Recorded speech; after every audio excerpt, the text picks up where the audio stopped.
Yan, ito po yung itsura ni Lokbo nung nabili ko. Kita nyo naman ha.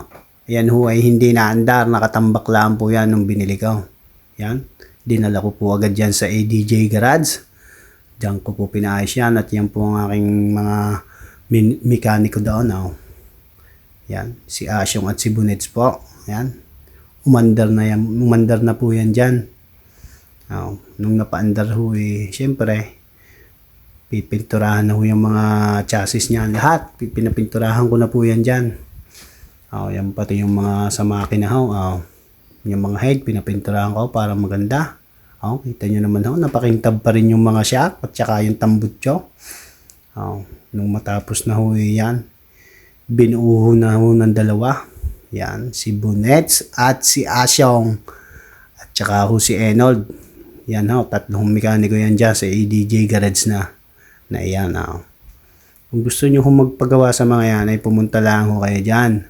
Ang location po niyan ay sa may Sambat, Balayan, Batangas.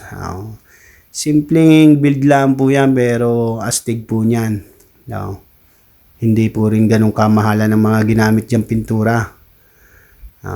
Okay, kita nyo naman ho, nung naayos, ay pagkakakintab ho.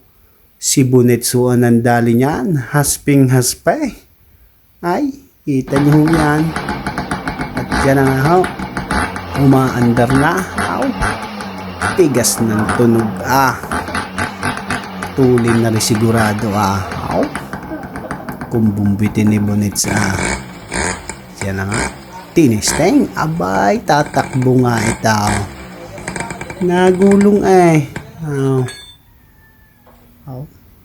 Sige. Tayo naman ho ang tunog. Kakapurma. Wala pala akong mga upuan at saka sticker. Hinihintay pala ako yung mga sticker niyan. In-order sa Shopee. Pati ho yung mga headlight niyan at tail light. Yan. Hindi pala ako nadating. Pero ilalagyan ho natin pansamantala. Gaya muna ho yan habang hindi pa nadating. Yan na tinesting na sa highway. Tumatakbo na nga si Lokbo. Nakakataba ng puso. Thank you sa mga mekaniko. At napatakbo si Lokbo. Ayan. Tignan nyo bawal pa hong hapitin ng talagang hapit na hapit yan. Pero tignan nyo naman ho ang tunog. Aba, tigas ng tunog Ayan